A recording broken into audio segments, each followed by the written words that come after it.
뉴욕 나우. 안녕하세요. 뉴욕 나우 강영현입니다. 오늘은 제가 그동안 주식 이야기만 쭉 했었는데 사실 한국에서도 부동산에 관심이 많으시잖아요. 뉴욕도 비슷합니다. 주식만 하는 건 아니고요.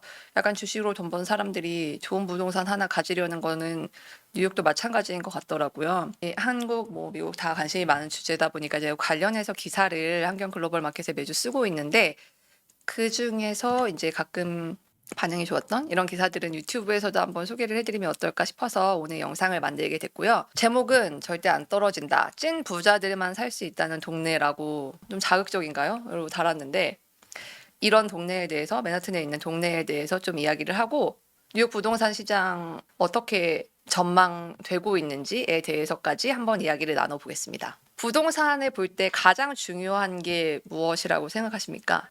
입지라고 합니다. 입지. 그럼 두 번째로 중요한 건 뭘까요? 입지라고 합니다. 그럼 세 번째는요? 약간 예상이 되시나요? 입지라고 합니다. 입지의 중요성은 아무리 강조를 해도 부족함이 없다라는 게 이제 부동산 전문가들의 공통적인 의견이더라고요.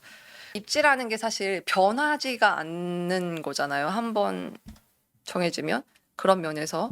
그래서 세계의 수도로 불리죠. 문화와 경제의 중심지 뉴욕. 그 중에서 맨하튼 하면은 엄청 입지가 가장 좋을 수밖에 없는데 여기에서 가장 좋은 입지는 어디라고 꼽힐까요? 바로 제가 이것을 거기에서 찍었는데 센트럴파크.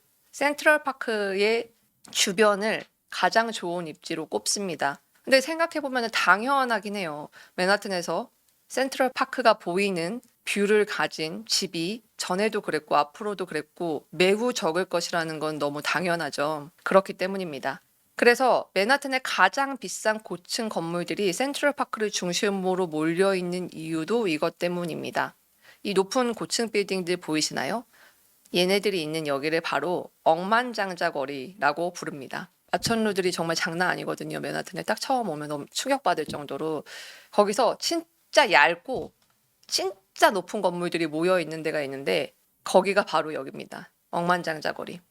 억만장자거리라는 이름에 걸맞게 여기 아파트 평균 가격이 보통 수백억? 평균적으로. 그리고 진짜 비싼 펜트하우스 같은 경우는 수천억 하는 집이 그냥 흔한 동네인데요.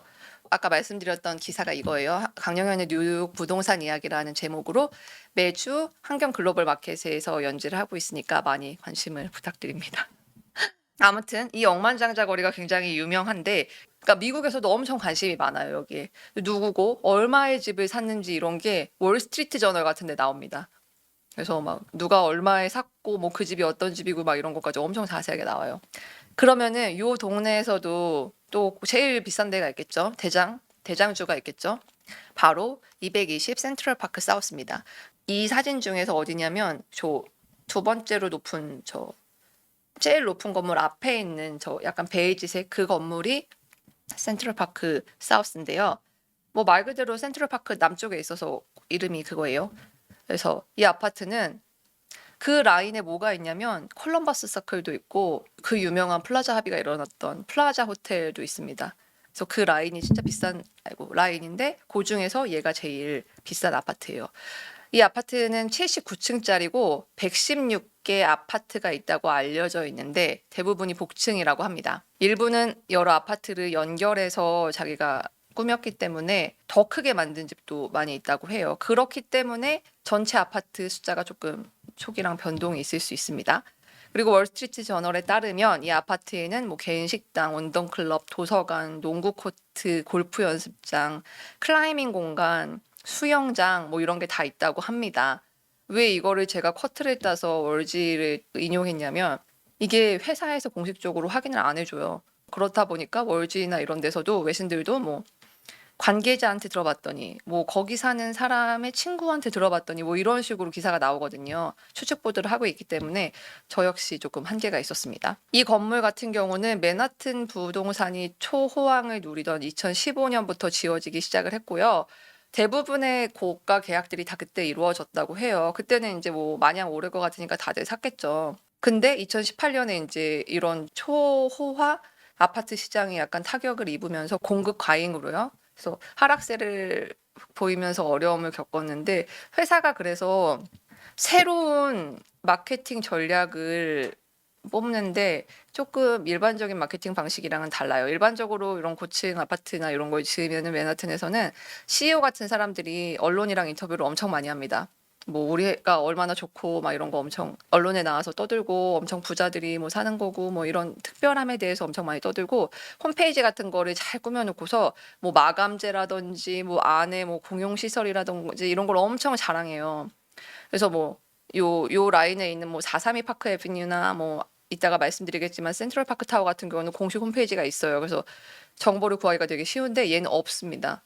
왜냐면은 비밀스러운 마케팅을 전략으로 세운 거예요. 그래서 내부를 일반에 공개하지도 않고 그냥 돈만 있다고. 그러니까 돈 많은 사람 많잖아요. 뭐 그런 사람들이 그냥 나 돈 있으니까 사고 싶어라고 한다고 살 수 없게 만든 거예요. 그러니까 아는 사람만 진짜 뭔가 인정받은 사람만 그들만의 리그에 있는 사람만 살 수 있는 아파트 같은 이미지로 만들면서 엄청 잘 팔린 거죠. 그래서 여기에 사는 사람들 이름을 또 공개하지 않아요. 회사 전략상 비밀스러운 마케팅을 해야 되니까. 그래서 누가 사는지 정확하게 모르는데 그중에서 가장 유명한 사람이 있어요. 바로 시타델의 창업자인 켄 그리핀입니다. 헤지펀드 매니저고 억만장자, 돈이 얼마나 많겠어요. 이분인데 이분이 이 센트럴 파크 사우스에 2019년 1월에 계약을 했는데 얼마에 샀냐면 집을 2억 3,800만 달러. 그러니까 현재 환율로 하면은 한 3천억 가까이 될 것 같은데요. 넘나요? 네. 그 정도 되는 돈을 내고 집을 샀고요. 당시 전국 아파트 최고가를 기록했고요. 이 기록은 지금까지도 깨지지 않고 있습니다. 여기에서 보면은 이 아파트는 그러니까 한번 들어가면 잘 나오지도 않아요. 부자들만 들어갈 수 있기도 하고 이제 그런 상징성이 있다 보니까 잘 안 나오는데 그래서 리세일 하는 것조차도 주요 언론들이 다룹니다. 이건 뉴욕타임즈 기사인데 맨 처음 리세일이 2021년 4월에 이루어졌다고 해요. 그때는 이제 3,300만 불에 집이 팔렸는데 그게 1년 전보다 23%가 올랐답니다. 1년 만에 거의 뭐 얼마죠? 23%면 한 1,000만 불 가까이 몇백만 불 번 거죠. 몇십억을 번 건데 꽤나 쏠쏠한 거래로 느꼈겠지만 지금 생각해 보면은 집을 파신 분은 배가 아플 수 있습니다. 왜냐면 시간이 흐르면서 값이 더 오르고 있고 신흥 부자들이 생기면서 이 사람들이 더 높은 값에 이 집들을 사려고 노력하고 있거든요. 그래서 지난해 같은 경우에 알리바바의 공동 창업자인 조 차이가 이 건물 2층의 아파트를 1억 5,900만 달러에 매입을 했고요. 그리고 이건 지난 1월 달 가장 최근 리세일로 보도되고 있는 내용인데 오지프 캐피털 매니지먼트 그룹의 창립자인 다니엘 오프가 이곳에 있는 펜트하우스를 1억 9천만 달러에 팔았다고 합니다. 이 사람이 2019년에 샀던 가격보다 2배 가까이 오른 가격입니다. 여기 기사 보시면 이게 두 번째로 높은 가격이라고. 아까 첫 번째로 높은 가격은 켄 그리핀이었죠. 엄청 비싸죠. 억만장자 거리. 근데 억만장자의 거리에 있다고 다 이렇게 집값이 쭉쭉 오르고 있는 것은 아닙니다. 억만장자 거리에서 또 하나 눈에 띄는 건물 중에 하나가 이 센트럴 파크 타워인데 아까 이 건물 요 앞에 있는 게 그 지금 말씀드린 220 센트럴 파크 사우스잖아요. 바로 요 뒤에 있는 엄청 높은 건물이 센트럴 파크 타워예요. 키 엄청 크죠. 얘가 얼마큼이냐면 1,550피트, 그러니까 미터로 하면 427미터인데 주거용 건물로는 세계에서 가장 높다고 합니다. 그래서 지난해 말에 완공됐고 이 센트럴 파크 사우스 바로 뒤에 있어요. 근데 여기서 문제가 하나 발생을 해요. 어디에 있다고요? 220 센트럴 파크 사우스 바로 뒤에 있는 거예요. 그러니까 센트럴 파크랑 맞닿아 있는 게 아니라 한 블럭 뒤에 있는 건데 이 때문에 인기가 상대적으로 떨어지고 가격 상승이 더딘 겁니다. 그러니까 지난해 초호화 아파트에 대한 수요가 굉장히 급증했었는데 한국도 계속 올랐죠. 부동산 가격. 뉴욕도 계속 올랐거든요. 코로나 잠깐 떨어지고 그때도 센트럴 파크 타워는 그만큼 많이 안 올랐다고 해요. 예를 들어서 뉴욕타임스에 나온 기사인데 지난해 여기 팔린 것 중에 4,800만 달러에 팔렸다고 하는데 이게 사실은 7,810만 달러에 나온 건데 사는 사람이 없으니까 값이 떨어졌겠죠.